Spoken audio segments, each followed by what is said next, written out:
Bom dia! Hoje nós vamos falar sobre o futuro do direito, considerando as transformações tecnológicas, sociais e educacionais. Para começar, nós vamos passar uma entrevista com um advogado e depois estabelecer conexões entre as ideias de Hawking e Harari com o tema. O senhor acredita que a inteligência artificial vai funcionar apenas como uma ferramenta de suporte para os advogados ou há o real risco de substituir o julgamento humano na tomada de decisões jurídicas? Apesar do nome inteligência artificial, ela nada mais é do que uma ferramenta.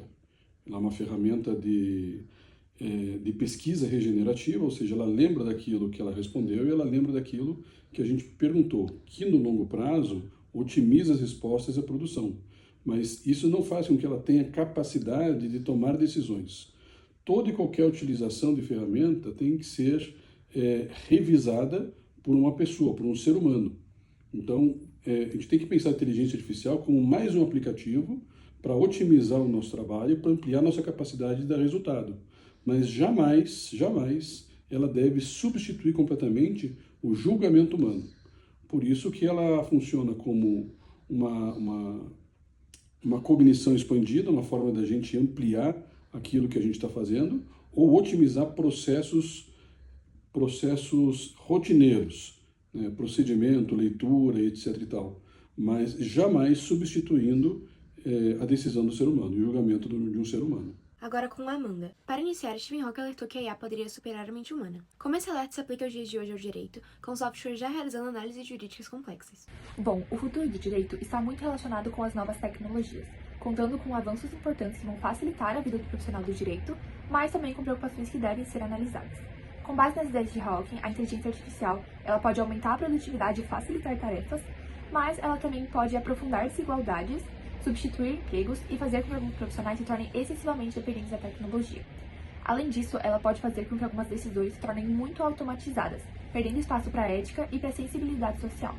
Já no campo educacional, a gente precisa que os profissionais eles tenham uma formação mais crítica, preparando eles não apenas para usar as tecnologias, mas para compreender os seus impactos também. Portanto, o futuro do direito não depende apenas das melhores inovações tecnológicas, mas como os profissionais vão decidir usá-las. Porque a inteligência artificial é uma realidade no direito e os profissionais que decidirem que não vão usar ou vão usar da maneira incorreta essa inteligência artificial vão acabar ficando para trás. Agora vamos com a Clara. O Harari defende que a habilidade mais crucial para o futuro é a capacidade de reinvenção e de flexibilidade mental. Diante desse cenário tecnológico, qual a saída para nós, futuros advogados, segundo esse autor? Segundo as ideias de Yuval Noah Harari, a saída para os futuros advogados e profissionais não está apenas em dominar os conteúdos, mas principalmente desenvolver habilidades e capacidades humanas que dificilmente serão substituídas pelas tecnologias.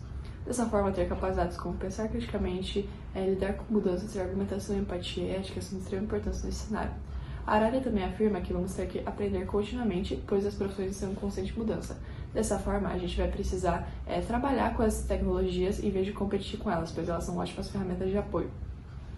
E, além disso, Harari também alerta que estamos vivendo uma era da manipulação de algoritmos, então temos muitas informações que podem ser verdadeiras ou falsas, então o profissional vai precisar saber distinguir o que são desinformações do que são fatos. Portanto, segundo as ideias do autor, a gente precisa se adaptar às transformações tecnológicas e manter a autonomia intelectual. Por fim, vamos com a Sofia. Na linha jurídica, o teórico Richard Susskind afirma que o mercado não pagará por pesquisas manuais se as máquinas entregarem o mesmo resultado instantaneamente. O advogado puramente técnico corre risco de obsolescência imediata? Eu acredito sim que o advogado corre risco de obsolescência imediata, até porque a inteligência artificial realiza pesquisas, analisa contratos, ajuda a encontrar jurisprudências e é muito mais eficiente do que o trabalho manual. Então acaba que o mercado deixa de valorizar essas atividades repetitivas e mecânicas e dá a impressão de que é o fim da advocacia. Mas, na minha opinião, o diferencial do advogado está nas habilidades humanas, na ética, na interpretação, na argumentação, na sensibilidade diante de cada caso, que é essencial na profissão e algo que a inteligência artificial não vai conseguir tirar da gente.